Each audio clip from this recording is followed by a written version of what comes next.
Hello everyone, मी विनया टेंबे.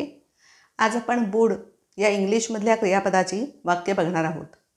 आता would हे सगळ्यात पहिल्यांदा आधी इंग्लिशमध्ये वर्ब म्हणजे क्रियापद आहे आणि ते क्रियापद विल या क्रियापदाचा साधारणपणे भूतकाळ म्हणूनच वापरला जातो.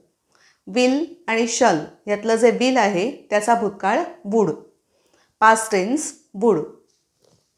क्रियापद आहे वुड, वर्ब म्हणजेच क्रियापद आणि विलचा पास्ट टेन्स म्हणजे तो भूतकाळ आहे. साधारणपणे भूतकाळी रूप असं म्हणून ते वापरण्यात येतं. तर आता मराठी वाक्य आपण इंग्लिशमध्ये त्याची कशी बनवायची वुडची ते बघूया. सगळ्यात पहिलं वाक्य आहे, तू मला मदत करशील का. आता तू मला मदत करशील का हे वाक्य आपण विलने पण करू शकतो. म्हणजे विलने मी एक वाक्य लिहिते.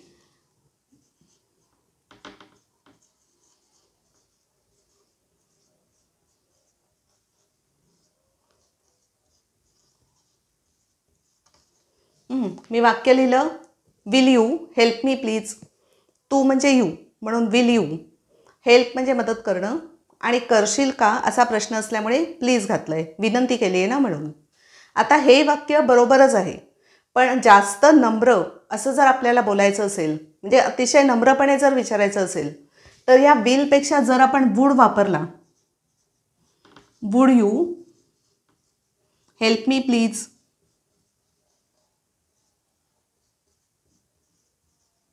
आणि question mark, would you help me please असं जर म्हटलं तर ते जास्त नम्र आपल्याला वाटतं इंग्लिशमध्ये. त्यामुळे इथे काय होतं की विलपेक्षा वुड जास्त नम्र वाटतं. नम्रपणा प्रभावीपणे दाखवतं.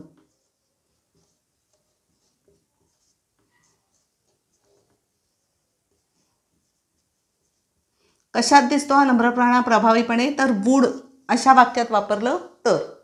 Will you help me please हे नॉर्मल वाक्य आहे, म्हणजे एक नुसतं विचारलं आहे मला मदत करशील का. पण अतिशय नम्रपणे विचारायचं असेल तर would you help me please, तू मला मदत करशील का प्लीज, असं अतिशय नम्रपणे दाखवायचं असेल तर वुड वापरायचं. आता ह्या ठिकाणी तो भूतकाळीच आहे असं म्हणून नाही आहे वापरलेलं, तर जास्त प्रभावीपणे नम्रपणा दाखवण्यासाठी म्हणून या वाक्यात ते वापरलं जातं. म्हणून मी मगाशी म्हटलं की पास्ट टेन्स तो आहे विलचा, पण तो साधारणपणे पास्ट टेन्स आहे. कधी कधी तो पास्ट टेन्स म्हणूनच वापरला जातो असंही नाही आहे.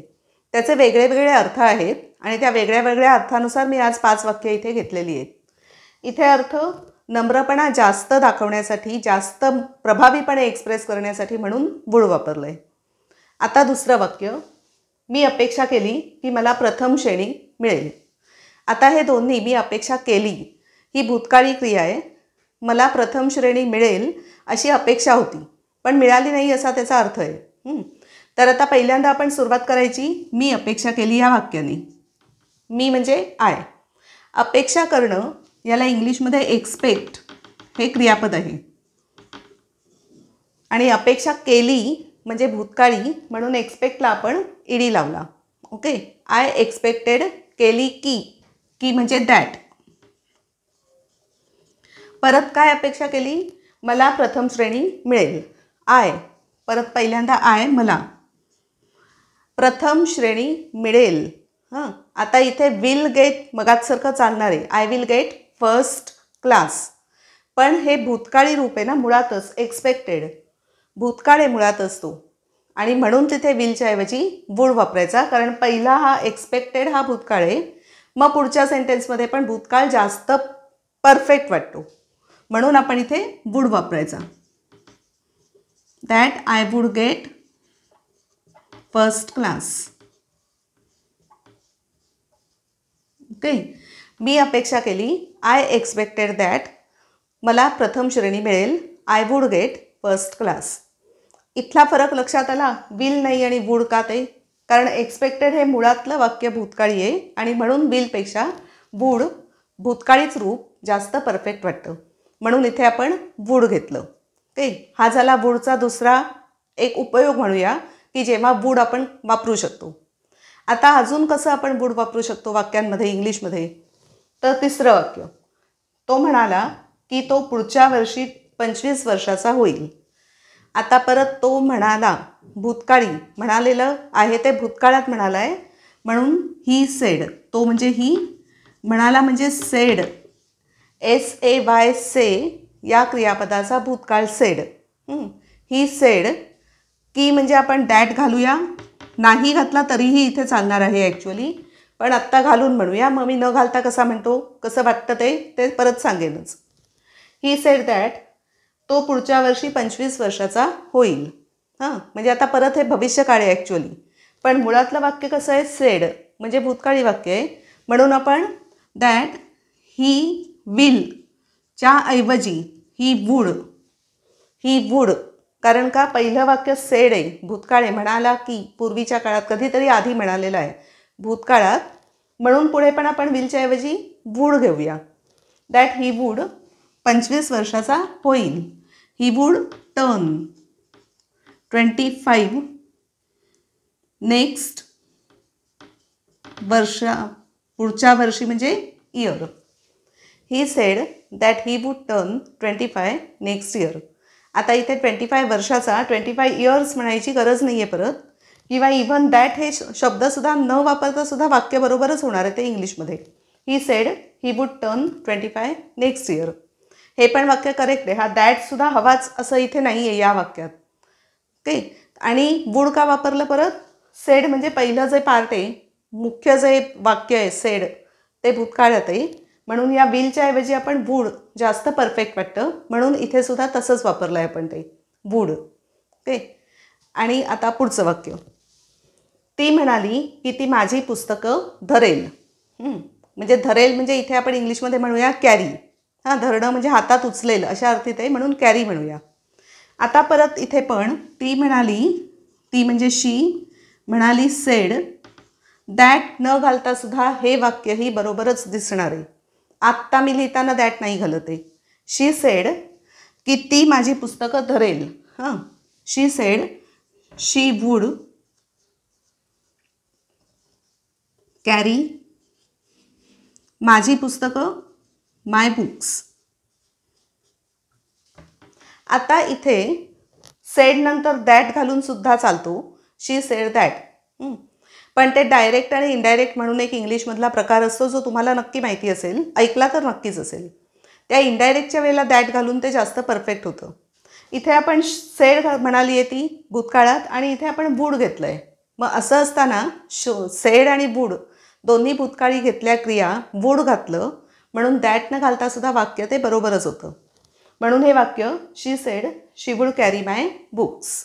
ओके. आणि म्हणून भूतकाळी असल्यामुळे ते विलचं सुद्धा आपण भूतकाळी रूप घेतलं, वूड. बस एवढंच इथे पण अर्थ आहे त्याचा.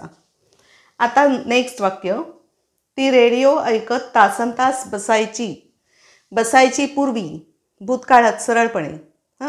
म्हणून सुरुवात करूया आपण, ती रेडिओ ऐकत तासनतास बसायची. ती म्हणजे कर्ता झाला आपला शी. बसायची भूतकाळी रूप आपल्याला वापरायचं आहे, म्हणून शी वूड इथे घ्यायचं भूतकाळी म्हणून, सरळपणे हे भूतकाळी रूप आपल्याला दाखवतं आहे. शी वूड बसायची म्हणजे सीट. तासनतास for hours, for HOURS, hours म्हणजे तास, तासनतास फॉर आवर्स. काय करत बसायची, रेडिओ ऐकणं, लिसन. शी वूड सिट फॉर आवर्स. फक्त लिसन नुसतं म्हणून इथे नाही चालणार आहे, त्याला लिसनिंग टू द रेडिओ अशी वाक्य ती बनवावी लागतात. ती एकदा तुम्ही प्रॅक्टिस केली की विचार न करता सुद्धा आपोआप तुम्हाला ती सुचतात, बोलत जाता आपोआप तुम्ही. कसं वाक्य बनतं, she would sit for hours listening to the radio. She would घेतला कारण वाक्य बसायची म्हणजे भूतकाळातलं आहे, म्हणून विल तर इथे निश्चितच नाही चालणार आहे, आणि भूतकाळीच क्रिया दाखवायची असताना आपण वूड घेऊ शकतो. हा वेगळा उपयोग आहे वूडचा. सरळपणे भूतकाळी क्रिया दाखवायची आहे आणि म्हणून वूड घेतलं आहे. She would sit for hours phrase, वाक्प्रचार. तासनतास असा मराठी अर्थ. लिसनिंग टू द रेडिओ, काय करत, रेडिओ ऐकत बसायची. मग ऐकत बसायची म्हणजे क्रिया तिची त्यावेळेला चालू असायची, म्हणून लिसनिंग केलं आहे, कंटिन्युअस, म्हणून ते ING लावलं आहे, क्रिया चालू होती ना म्हणून. आणि रेडिओ ऐकत, तिथे टू हे प्रेपोजिशन लावावंच लागतं, लिसनिंग टू द रेडिओ असं ते वाक्य आपलं तयार होतं. आता तुम्हाला प्रश्न पडेल की ही असे वेगवेगळे प्रकार आम्ही कसे लक्षात ठेवणार, कारण इथे लिसनिंग टू द रेडिओ म्हणायचं आहे, हे लक्षात कसं येणार? तर ह्याला उत्तर एकच आहे की तुम्ही भरपूर व्हिडिओज ऐकत राहा, भरपूर वाचन करा जितकं जमेल तितकं, वेगळे वेगळे प्रकारचे न्यूज ऐका, असं ऐकत राहा. इंग्लिशमध्ये बोललेलं रचना असं काही पाठ करावं लागतं तसं नाही आहे ॲक्च्युली. तुम्ही ऐका जास्तीत जास्त, आणि जितकं तुम्ही ऐकाल आणि तोंडाने मोठ्यांदा स्वतः बोलाल तितकं तुम्हाला आपोआप ते येतं मनात. म्हणजे दरवेळेला मराठीतून इंग्लिश ट्रान्सलेशन, मग मी मला मराठीत असं म्हणायचं आहे, मग मी इंग्लिशमध्ये कसं म्हणू, असं ट्रान्सलेशन करत बसायची गरजच नसते. आपोआप यायला लागतं ते. पण त्याला प्रॅक्टिस रोज निदान कमीत कमी 15-20 मिनटं तरी करायला हवी, रोजच्या रोज नियमितपणे. तर हे आपोआप जमणार आहे. 1 वर्ष 2 वर्ष जातील, ती तर आता सरळ आहे, म्हणजे जाणारच, त्यात काही हे नाही आहे. पण 1-2 वर्ष जर तुम्ही सलग 15-20 मिनटं रोजच्या रोज जर अशी प्रॅक्टिस केली, ऐकायची आणि म्हणायची, बोलायची मोठ्यांदा, तर ते आपोआप तुमच्या तोंडात बसतात वाक्य आणि सहज इंग्लिशमध्येच सुचतात. मराठीतून विचार करावा लागत नाही मग त्यावेळेला. म्हणून अशी वाक्य ऐकत राहायची, स्वतः बोलत राहायची मोठ्यांदा, आणि व्हिडिओज ऐकत राहायचे. माझे ऐकलेत तर फारच छान. आजचा सुद्धा व्हिडिओ आवडला असेल तर नक्की लाईक करा, शेअर करा आणि सबस्क्राईब करा. आणि thank you very much for watching this video. एकदा परत मी वाक्य वाचते आणि मी थांबते. वुड वर्ब म्हणजेच क्रियापद.